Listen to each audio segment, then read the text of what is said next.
en 678. El operativo Desánimo ya perdió por goleada. Otro día de excelentes noticias. Ignoradas, claro, por la Corpo. 1. Récord de recaudación. En el año 2010 la recaudación tributaria recupera los niveles del 2008. En mayo se obtuvo la recaudación récord histórica nominal de 39.344.7 millones de pesos. El nivel sostenido en el tiempo de superávit fiscal primario, el sector público nacional, es inédito en la historia económica de nuestro país. Ese nivel no se ha dado jamás, nunca, señor presidente. 2. Crecimiento a tasas chinas. Economía. El viceministro de Economía estimó que el PIB crecerá entre 8,9 y 9,1% este año. Otra vez crecimiento a tasas chinas. 3. Argentina preside el G77. Al frente de los emergentes, tras reunirse con el secretario general de la ONU, Héctor Timerman, anunció el acuerdo para que la Argentina lidere por primera vez en su historia el G77, un grupo conformado por más de 130 países en vías de desarrollo preocupados por fortalecer su rol dentro de Naciones Unidas. 4. Top Race. 678 tiene sus pilotos. Van a llevar el logo de 678, ¿no? Pero sí. Vamos a llevar. Vamos a tratar de no chocarnos entre nosotros, sobre todo ellos dos.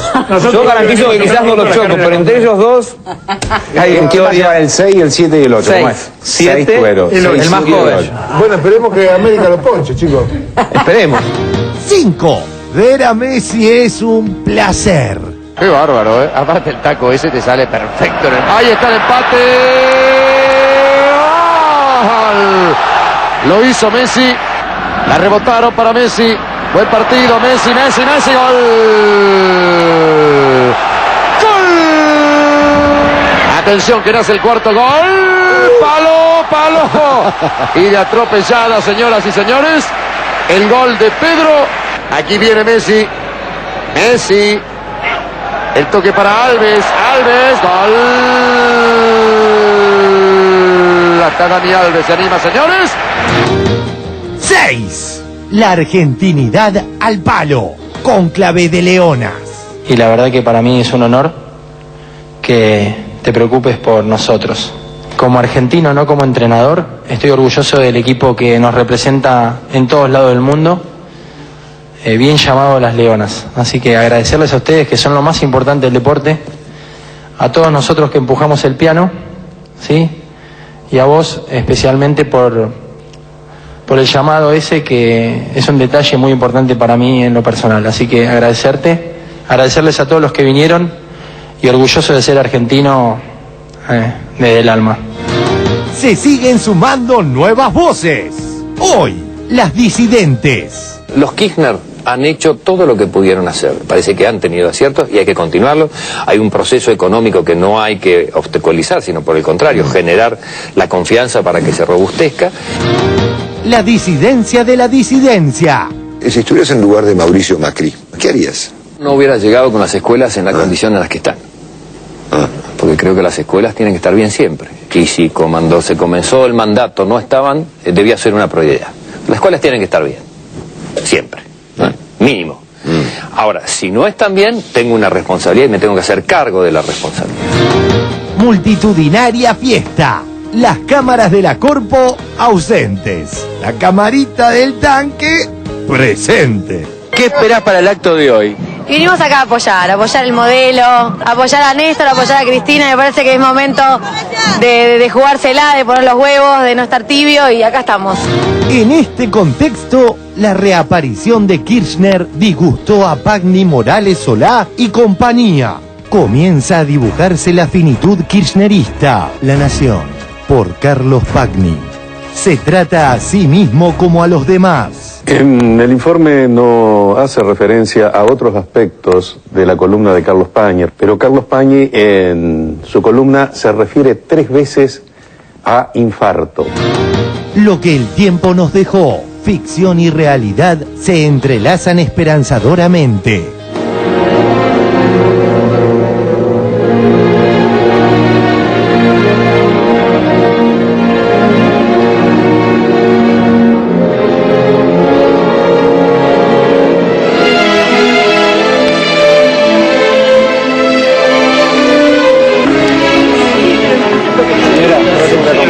¿Por qué? ¿A dónde, señor? Lo va a tener que acompañar, señora. ¿Qué, señor? Señora, acompáñeme.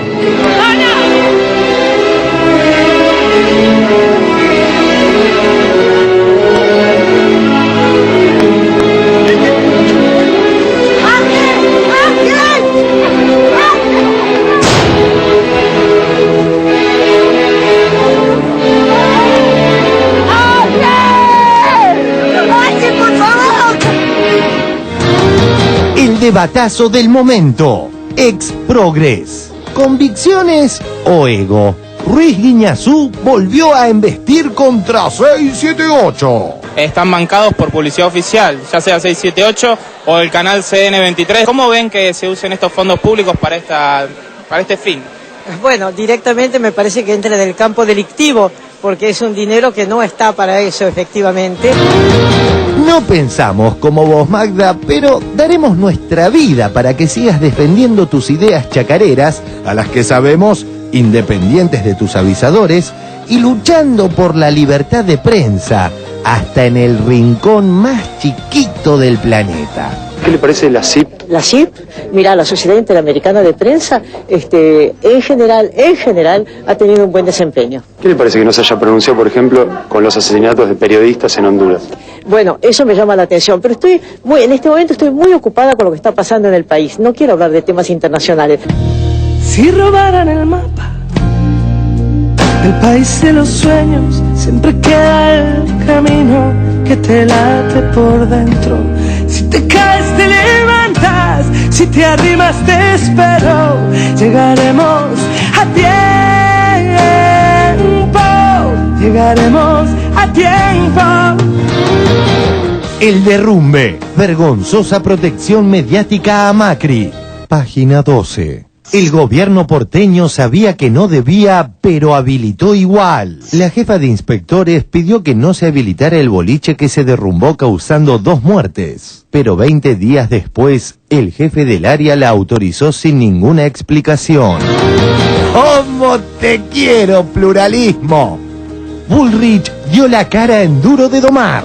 Los matafuegos hoy en el colegio de tu hija, ¿están vencidos o no? Están vencidos. Están vencidos. Y además todavía los subsidios para la limpieza de tanque, puesta en funcionamiento de las calderas. Hay fondos como para poder subsanar las dificultades, pero si los subsidios Mariano, no llegan, Mariano, vos sabés igual que yo que los subsidios no están siendo liquidados en términos. Ahora están siendo liquidados. ¿No estaban siendo liquidados? No, porque tenemos muchos problemas con cooperativas en términos de la liquidación de los vencimientos de fondos de otros años. ¿Vos tenés pibes? 3. ¿Van a escuela pública? No, van a escuela religiosa. No es chicana, no es chicana. No, Te quiero es decir, religioso. cuando vos ves las imágenes del Mariano Acosta, ¿vos mandarías a un pibe tuyo a un colegio en ese estado? No. Y vos siendo responsable político... Pero por eso lo estoy arreglando. Por eso estamos haciendo todo el esfuerzo Pero para es arreglarlo. entendible que los pibes digan, así no quiero yo. Gerardo Morales volvió a atacar a la Tupac Amaru. Esto que estamos viendo es una movilización de apoyo a Milagro porque fue llamada indagatoria por un juez que ya se había declarado incompetente. Por la causa que todos conocemos, que fue el ataque del 2009 de Gerardo Morales hacia Milagro, que estuvo plagado de mentiras. Así como nos trataban de ignorantes a nosotros, ¿sí? Como nos dicen ellos nosotros, comenzamos a avivar a los negros. Hoy los negros pueden discutir distribución de la riqueza. Arroyo Ayuí. Dime quién te defiende. Violcati defendió a Aranda. El otro tema que presentó la Corte tiene que ver con la famosa represa de Aranda, la gente de Clarín en la provincia de Corrientes. Tiene defensores, por supuesto, muy enfáticos, el señor Aranda. Hoy, desde el poder, se amenaza y agravia a los que piensan diferente en una clara embestida contra la propiedad privada y la libertad de expresión. Ese mismo ensañamiento es el que se esgrime cuando se usan argumentos ambientales para perseguir a los medios críticos y a quienes defienden el periodismo independiente. Recordemos que se trata de cortar un río para uno, es decir, esta parte del río mío, y voy a hacer lo que llamo una represita, inundando 8.000 hectáreas porque precisan mejor calidad de arroz, al parecer. Tengo miedo que se rompa la esperanza, que la libertad se quede sin alas. Tengo miedo que haya un día sin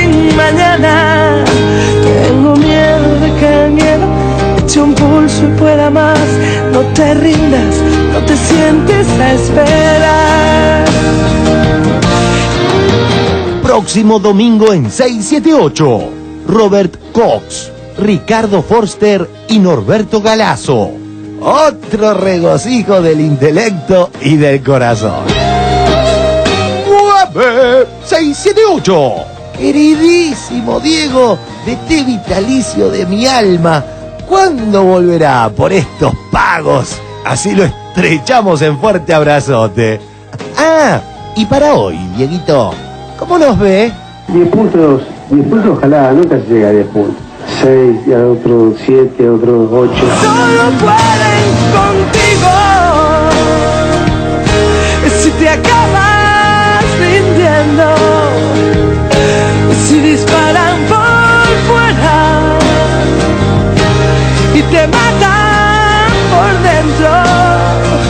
Llegarás cuando vayas más allá del intento. Llegaremos a tiempo, llegaremos a tiempo.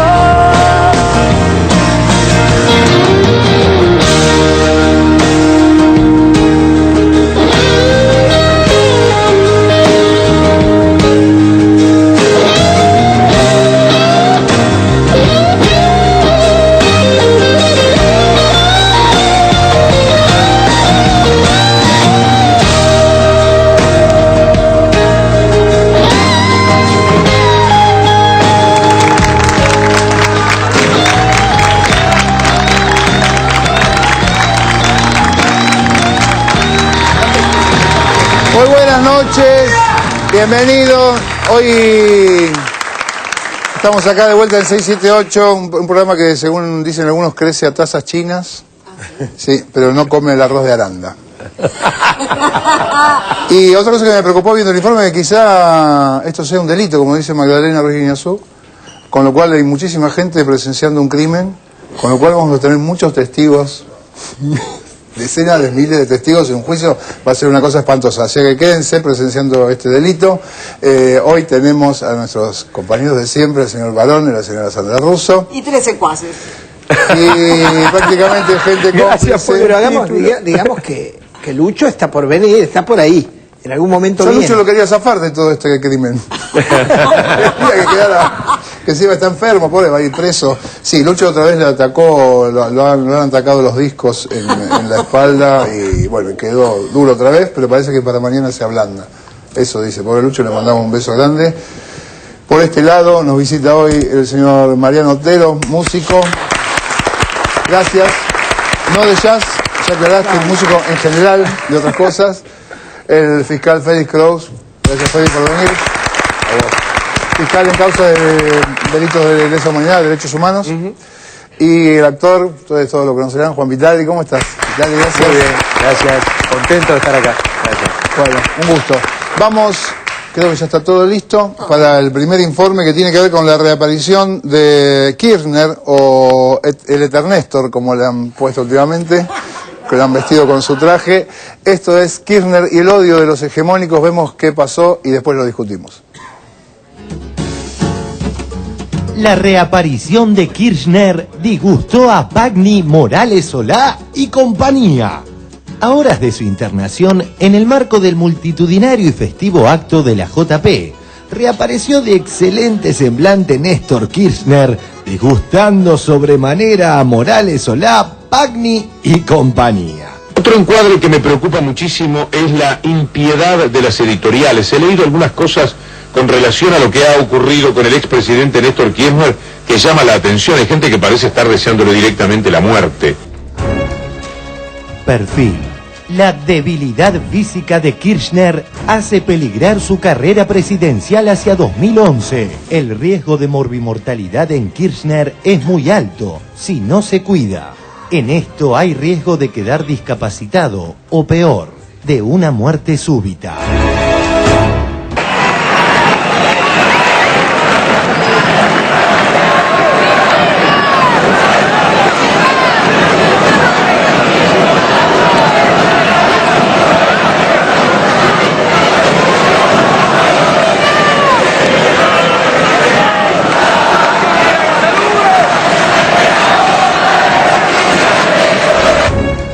La Nación, por Joaquín Morales Solá. Comienza a dibujarse la finitud kirchnerista. Un poco más cansado que de costumbre. Muy flaco, con signos inexplicables de cierto envejecimiento. Una mueca, el silencio o un gesto delatan también ahora a Kirchner como un político que asume la finitud de su carrera. La finitud del kirchnerismo comienza a dibujarse en el mapeo electoral. La Nación. Néstor Kirchner subió en la mayoría de las encuestas, mientras que cayeron Cobos y Carrió en los últimos meses. La finitud del kirchnerismo comienza a dibujarse en el mapeo electoral. Decirles, claro que vamos a aguantar, si te parece que no hemos aguantado mi madre. Hoy me gustó un título en el diario La Nación, me gustó el título de Kirchner trata a los demás como se trata a sí mismo. La Nación, por Carlos Pagni. Se trata a sí mismo como a los demás. Desde un quirófano la sociedad fue avisada de que ese jefe temible, el león feroz, que aparecía en los sondeos cualitativos de opinión, era, en realidad, un cuerpo enfermo, un hombre débil. No se puede descartar que la biología no haya irrumpido para modificar el curso de la historia, sino solo para precipitar lo que ya estaba escrito. En el informe no hace referencia a otros aspectos de la columna de Carlos Pañi. Recordemos que ayer las dos columnas principales del diario La Nación eran la de Joaquín Morales Solá y la de Carlos Pañi. Pero Carlos Pañi en su columna se refiere 3 veces a infarto. La Nación, por Carlos Pagni. Si se observa bien, el infarto de Kirchner no es tan accidental. En la intimidad de Olivos, las horas previas al infarto habían sido febriles. Primero se pensó en un infarto corriente. Sin embargo, algunas fuentes del entorno presidencial dejaron trascender que los médicos podrían haber detectado una afección en el haz de Is. De confirmarse esta novedad, tal vez el tiempo aconsejaría la colocación de un marcapasos. Carlos Pañi en su columna se refiere 3 veces a infarto. A mí me llamó la atención porque todos los que hemos conocido gente que ha sufrido infarto, obviamente no sale de un sanatorio a las 48 horas. Consulté con algunos médicos amigos y se mostraban sorprendidos justamente de la irresponsabilidad en cuanto a la caracterización del problema que sufrió Néstor Kirchner. Hoy me gustó un título en el diario La Nación, me gustó el título de Kirchner trata a los demás como se trata a sí mismo. Cuando uno hace análisis político, uno tiene que olvidarse del voluntarismo. Hoy Kirchner está más cerca del 40 que cualquier opositor de llegar al 30. Jorge Asís dice que cuando se hace análisis político no se debe hacer voluntarismo. Lo que quiere decir Jorge Asís es que no hay que trocar en el análisis político los deseos con las realidades. De alguna forma, ambas columnas, la de Pañi y la de Joaquín Morales Solá, más que reflejar una realidad, están reflejando un deseo. Claro. Entre otras cosas, el deseo que tenga un infarto, por ejemplo. El deseo, efectivamente, de que la enfermedad lo saque de la carrera política. Claro. Que la Argentina vuelva a depender de los estados de salud y de los ataques de nervios de los gobernantes me hace retroceder a mí a las más funestas percepciones de la década del 70.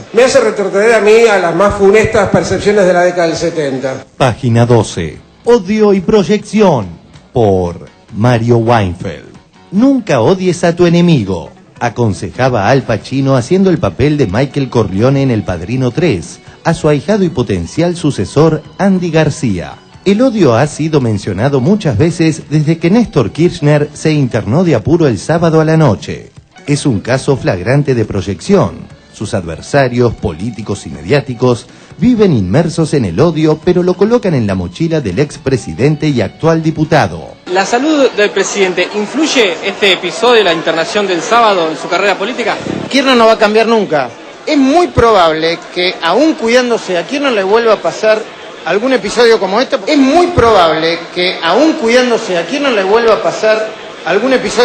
¿Puede afrontar el estrés de una campaña electoral y la candidatura eventualmente un mandato presidencial? Por supuesto que sí. No, la pregunta está referida concretamente al estrés. ¿Se puede manejar el estrés en esos niveles de responsabilidad y de desafío? El estrés se puede manejar. Es muy probable que, aún cuidándose, a quien no le vuelva a pasar algún episodio como este. Quiero agradecerles a todos por la preocupación por la salud de mi compañero, que está muy bien, y decirles que hay Kirchner para rato, así que, bueno, vamos todavía.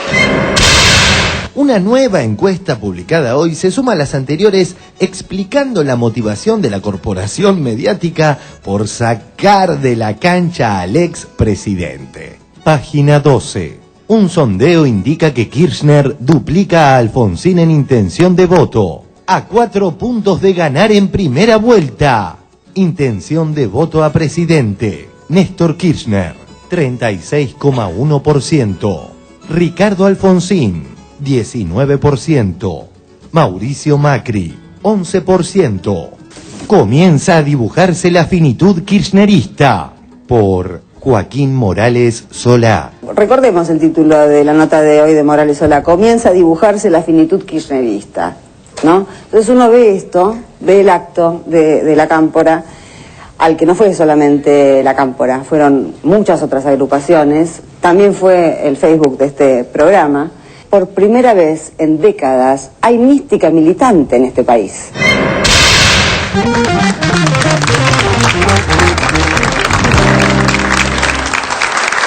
Bueno, también es interesante que hoy aparecieron muchas voces, además de esto que viene pasando estos días, del que trata a los demás como a sí mismo, que además es como un que se joda, porque es eso, o sea, es un tipo que quiere provocarle daño a los demás, entonces se lo provoca a sí mismo, que se joda, en criollo. Y lo que decía Pepe, como reflotando los 70s, que esto lo recuerda a la enfermedad, o sea, un Kirchner que le pone un stent le hace acordar a los 70s, ¿no? Y también y hoy a Patricia Burrich también le hacía acordar todo a los 70s, el acto que vimos ahí. Es un nuevo capítulo del cuentito que nos van a empezar a contar, creo. El regreso a los 70. Y aparte que viene de todos lados, ¿no? De todos, Morales Solá, de es muy interesante la reflexión de Weinfeld en la crónica, que yo recomiendo que la lean porque es ese comienzo con la frase de Al Pacino, ¿no? Que el odio enceguece, y lo de proyección, que cualquiera que, sin saber psicoanálisis, la proyección del odio de ellos, que sienten ellos, en el otro. La pregunta es, ¿por qué la sociedad puede convencerse de eso? ¿Hay algún digamos, indicio que permita que esa mentira pueda ser proyectada? Es decir, cuando uno ve a los opositores, considero a los periodistas opositores. Si me consideran a mí oficialista, tengo derecho a decir que son periodistas opositores. Claro.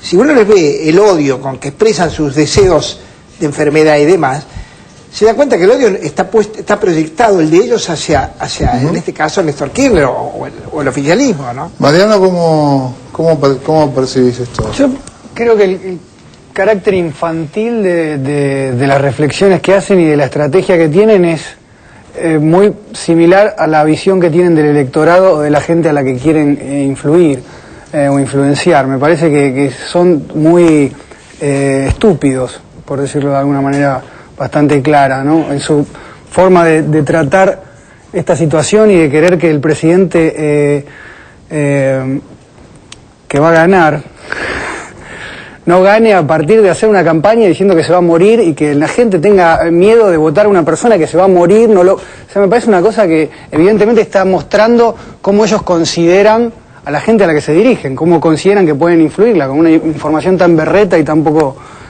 profunda, ¿entendés? O sea, me llama mucho la atención eso, queda bastante... Sí. Juan, Mirá, ¿sí, los comentarios? Yo siempre tengo una tendencia, tal vez por el oficio, a hacer un análisis desde el punto de vista del escenario, ¿no es cierto? Y de los personajes. Esto que vos citaste, Barone, que tiene que ver con lo de Pacino, con este tema del odio en los personajes, esto es tremendamente shakespeariano, a pesar del infantilismo al que vos estás haciendo referencia. Evidentemente se está enfocando de una manera que a mí particularmente como ciudadano me provoca un profundo dolor, porque en verdad no haber comprendido a a esta altura de nuestra historia argentina, que nosotros debemos hacer lo posible para que nuestros representantes gocen de la mejor salud posible. Y así como uno a sí mismo se hace daño con lo que piensa, porque está comprobado que uno puede provocarse una enfermedad terminal con el resentimiento, con determinado tipo de pensamientos, y también hay personas que han logrado con la ayuda de profesionales salir de enfermedades terminales cuando les habían dado el caput y sin embargo se recuperaron. Quiere decir que lo que nosotros sentimos y lo que nosotros pensamos influye sobre cada una de nuestras células.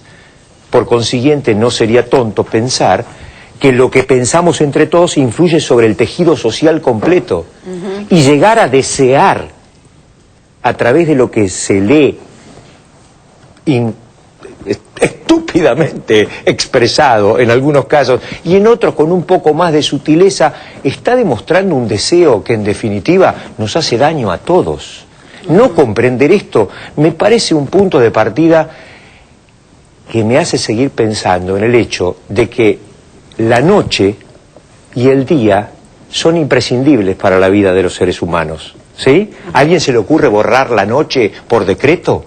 No, no se puede borrar las oposiciones que se ejercen sobre determinadas acciones humanas por decreto. Es decir, vamos a desearle la muerte a una persona para no tener en la vereda de enfrente a alguien que está haciendo con un sistema, con una tarea, está generando un campo de acción muy importante en la Argentina para que se equilibren las fuerzas, porque la vida debe ser equilibrio dinámico, si no, no se crece. Si uno se va demasiado de un lado, imagínese una persona caminando solamente con la pierna derecha. Escúchame, rengueando, ¿hasta cuándo vamos a seguir rengueando? Digo, ¿es posible evolucionar, crecer de esta manera, con estos deseos? A mí me parece que es realmente como para reflexionarlo seriamente.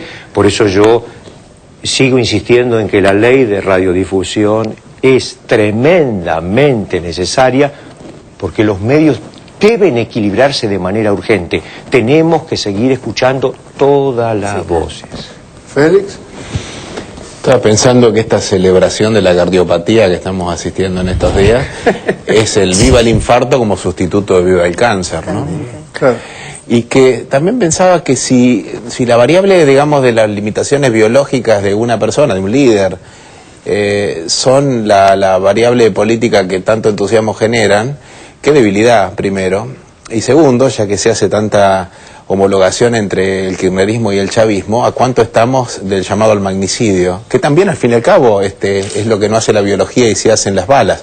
Hubo alguna insinuación, ¿no? Con la gente dice, los quieren matar, hace algún tiempo.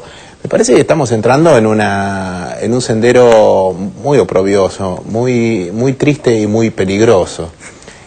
Ojalá Kirchner goce de buena salud, como todas las personas gocen de buena salud. Me parece que estamos... que alguna vez a Felipe González le atribuyeron una frase que decía, no es mentira que el fondo, que se puede tocar fondo, ¿no? Siempre hay alguien que está dispuesto a seguir cavando. Y me parece que en la degradación y en la abyección de los medios de comunicación, siempre hay uno que está dispuesto a ir con las uñitas para cavar un poquito más para abajo, ¿no? Sandra, querías decir... A mí me sigue impresionando lo de... ¿Lo de qué? Lo de sí querías decir No, algo. pero de qué, decime, ¿qué querías decir vos? Sos el No, me conductor impresiona acá. que como lo ponen, o sea, es un tipo que se muere, pero al mismo tiempo es una vena, está débil, está flaco, es un trapo, pero al mismo tiempo es una amenaza, y es una amenaza en el sentido...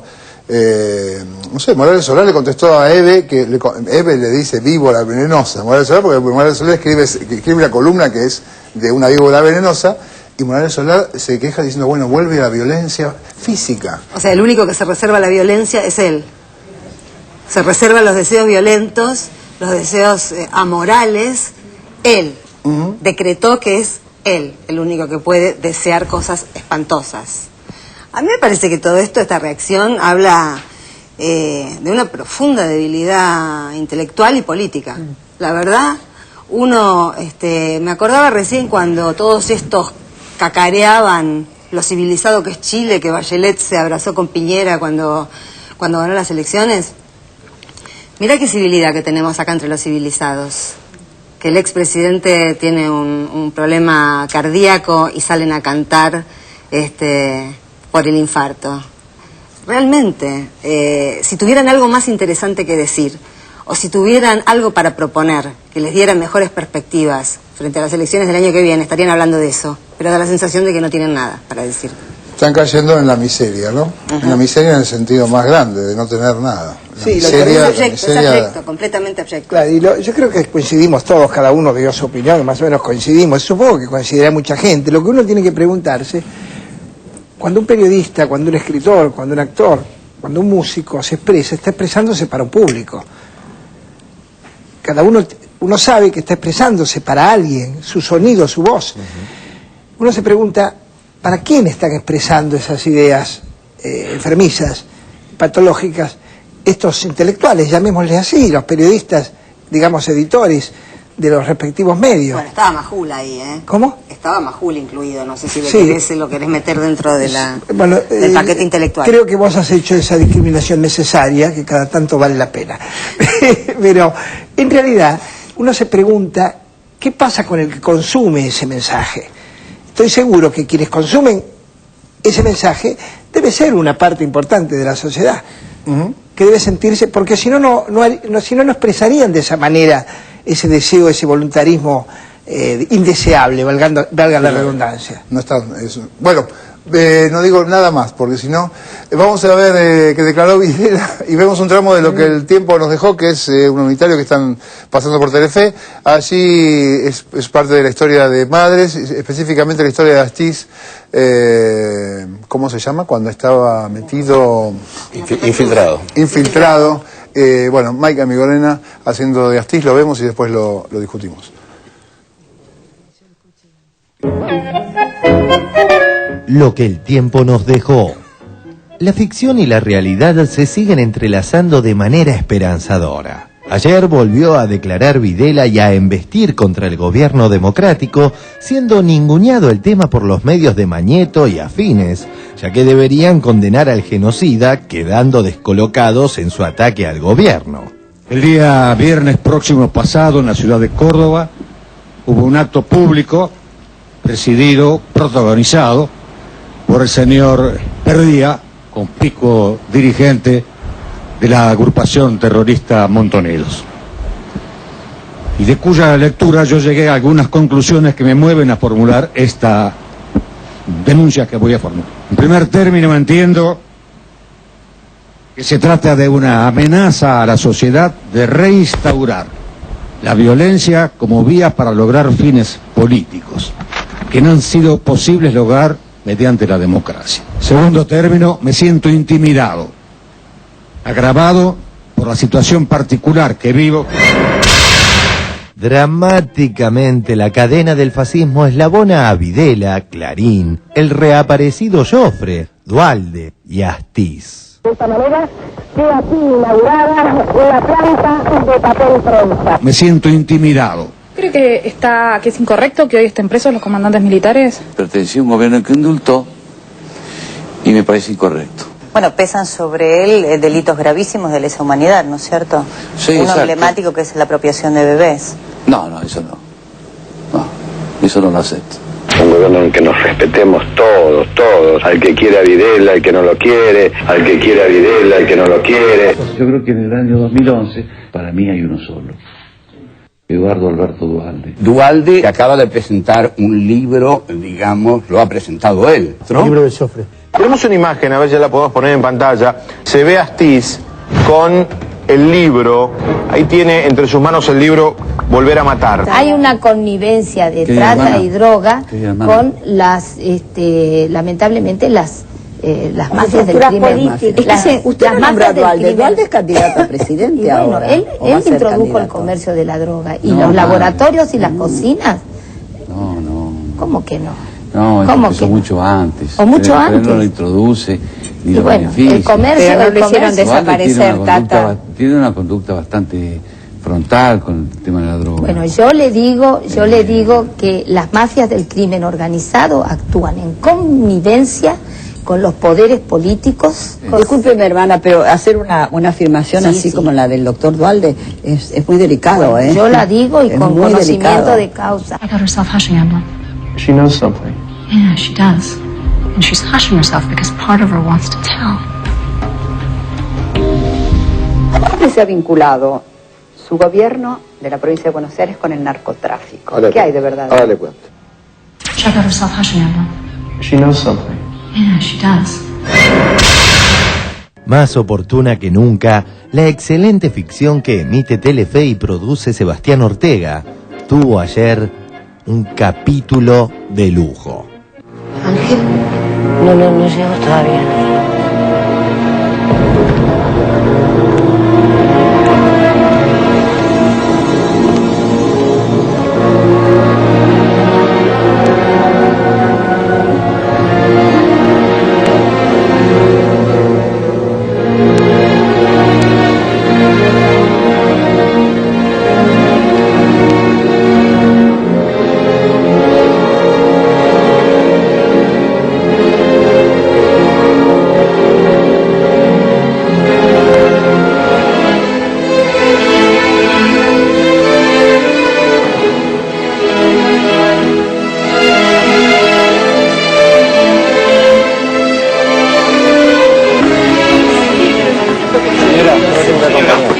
¿A dónde, señor? Lo va a tener que acompañar, señora. ¿Qué, señor? Señora, acompáñeme.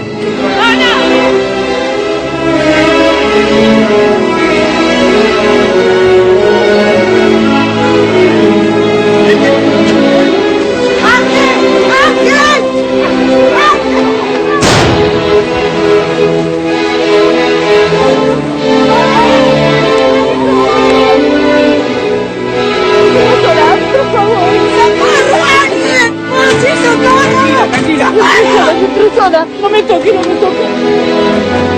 ¡Ángel! ¡Ángel, por favor!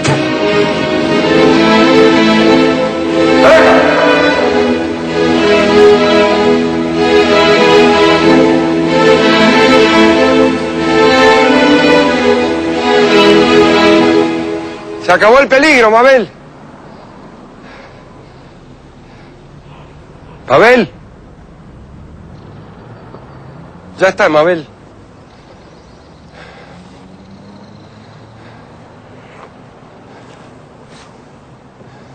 Fíjese por allá. Mabel, ya está fuera de peligro.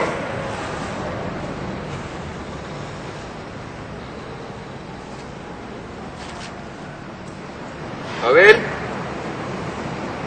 Salga. Mabel.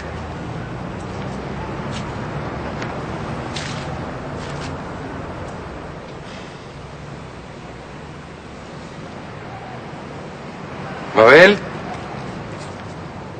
Me cago en 10, carajo.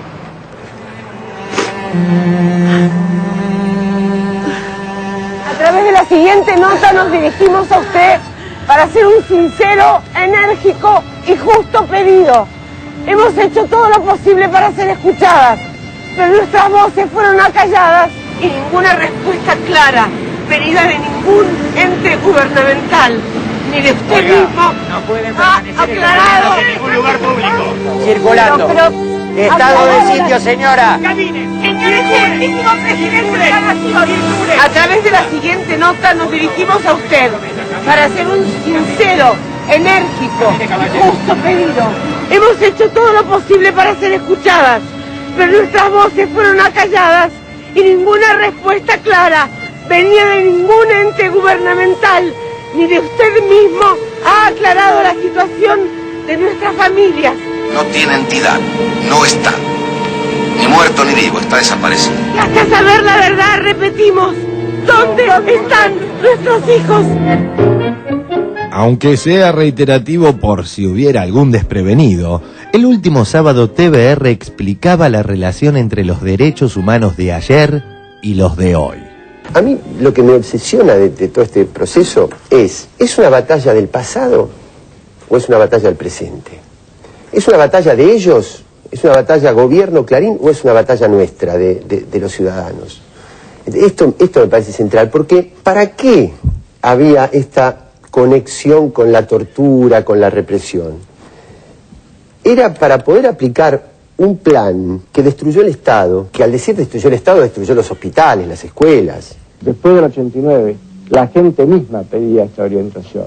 Y yo creo que este es el espíritu que capta el presidente Menem cuando asume la presidencia y con el ministro Cavallo dieron la orientación económica, que eran prácticamente las mismas que la nuestra. El proceso de ajuste no ha sido fácil. La decisión de este recorte del gasto público. Reducción, salarios, pensiones, jubilaciones. Tengan gestos de austeridad, ¿no? Es decir, lo que usted quiere es que achiquen el gasto. Por supuesto. Esto es un problema de todos, es el país que nos dejaron y que estamos sufriendo hoy y que recuperarlo nos cuesta hoy. Por eso ni es una batalla de ayer, sino que es una batalla de hoy, ni es una batalla de ellos, sino que es una batalla nuestra.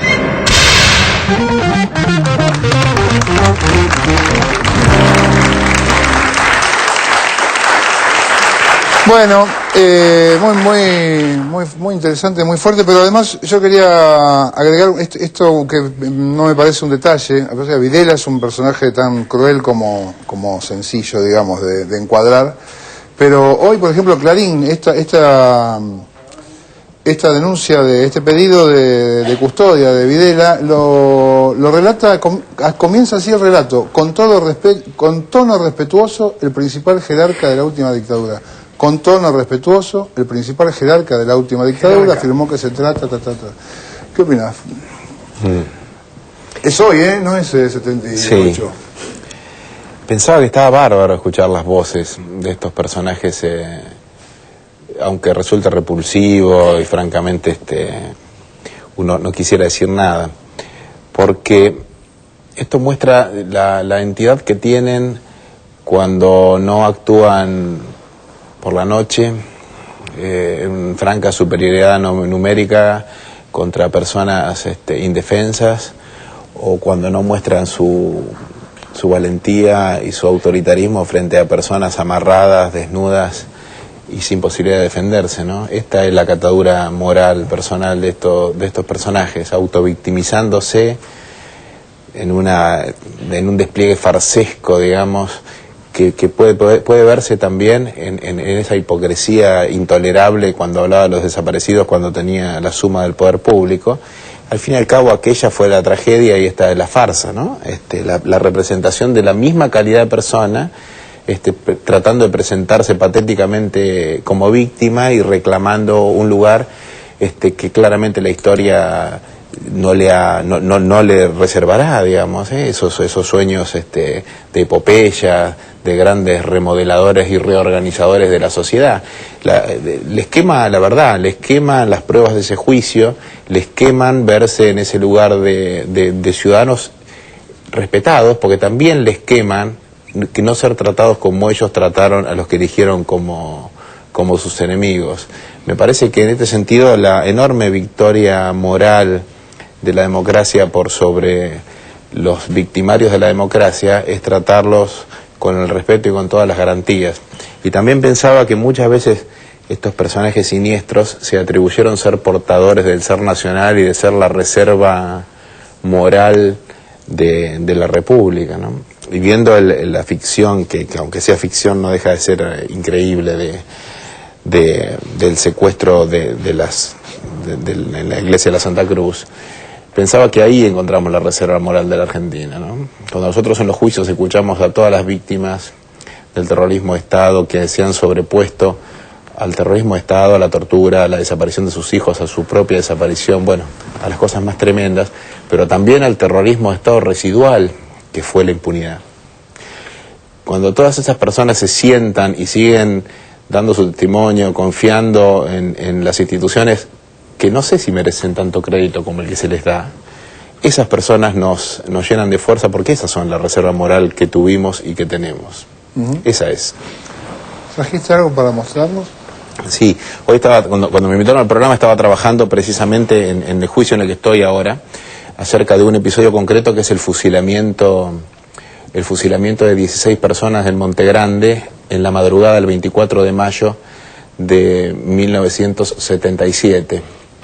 Estaba trabajando con la documentación acumulada en la Cámara Federal cuando este juicio quedó trunco en el juicio de las juntas, esto era parte de la prueba, tengo buenas fotocopias, y repasando esa prueba, y asociándolo con la invitación y viendo la fecha, que me pareció muy ilustrativo, ¿no? Se trata de 16 personas que fueron de distintas pertenencias políticas, que fueron sacadas del centro clandestino del Vesubio, llevadas a una casa aledaña al cementerio de Monte Grande, cerca del Vesubio, digamos, en el suroeste de la provincia, de acá del conurbano, fueron fusiladas y fueron depositadas de modo irregular, inhumadas de modo irregular en el cementerio.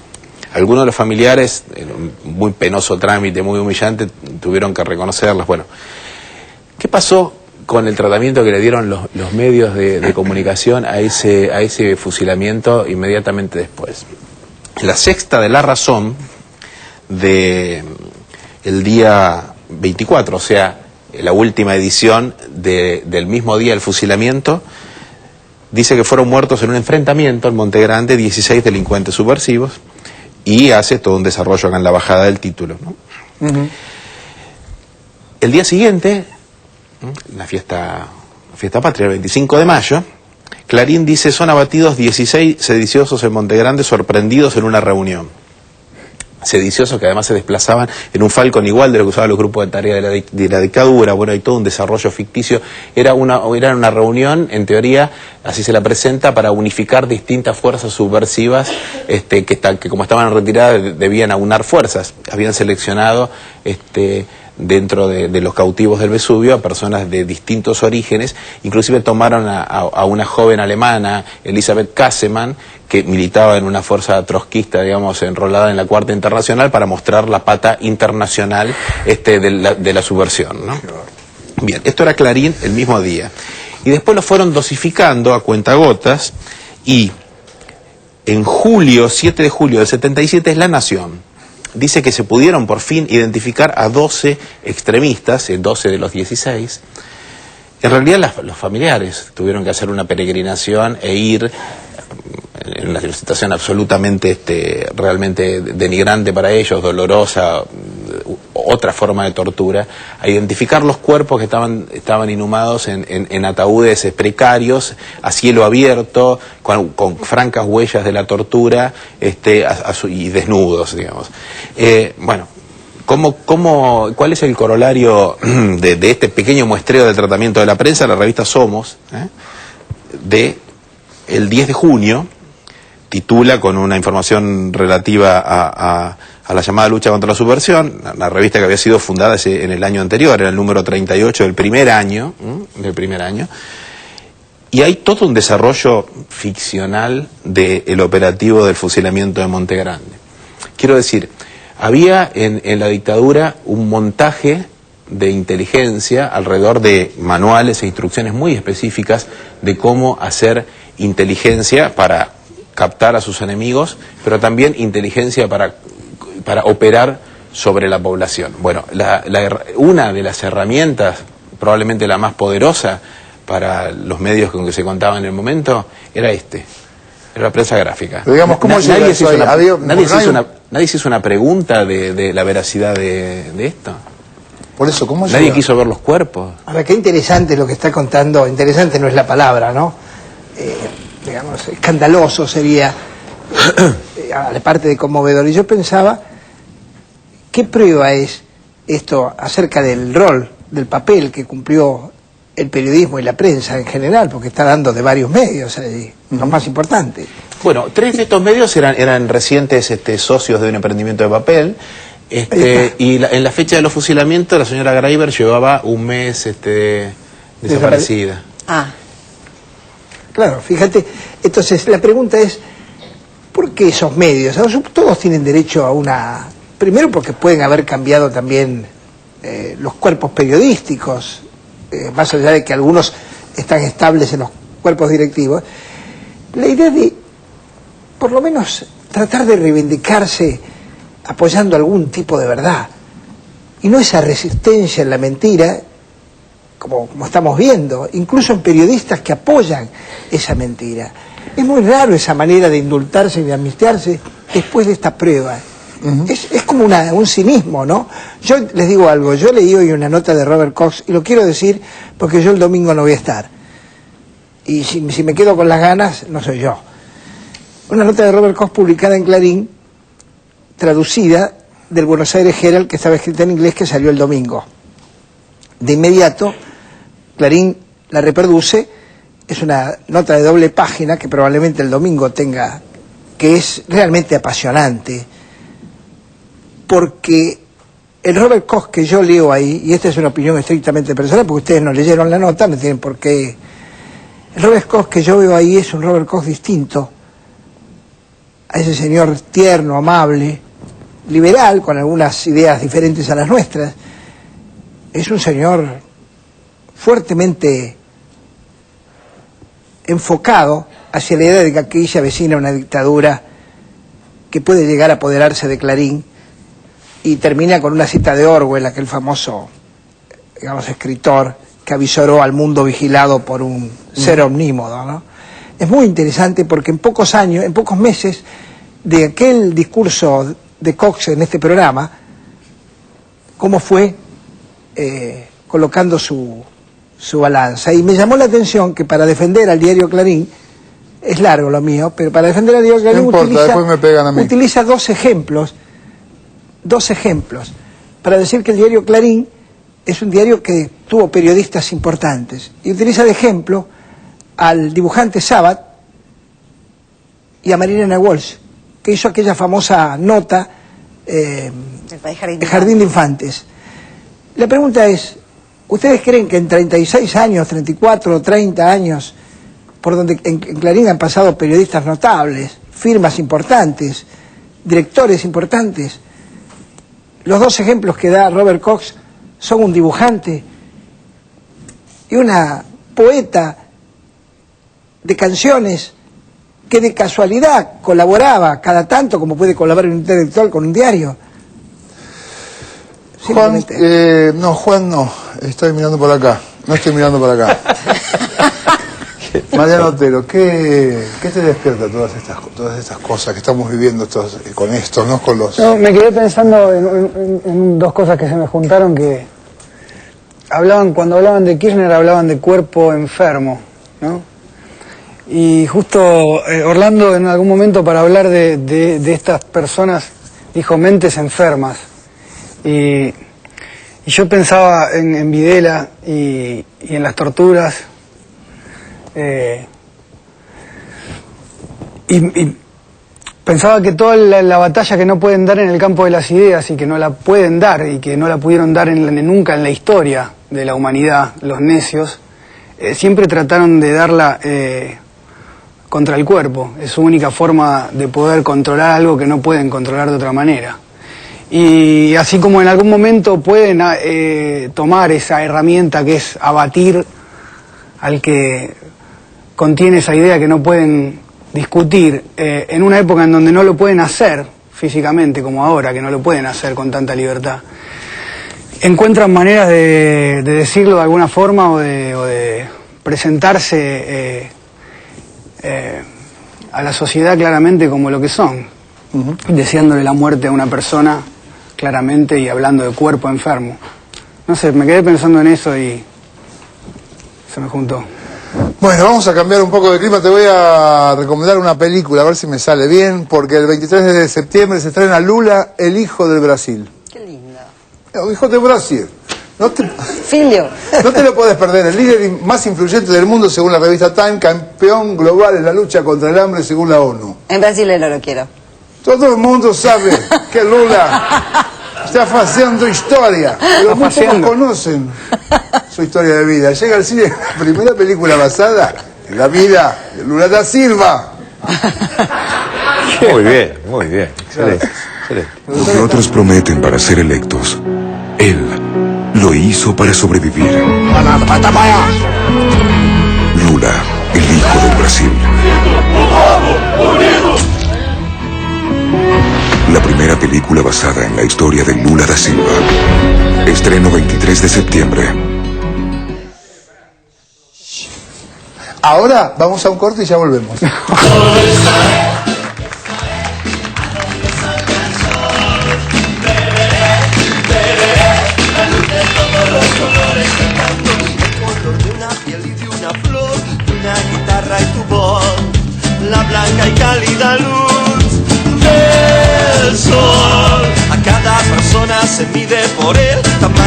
su corazón.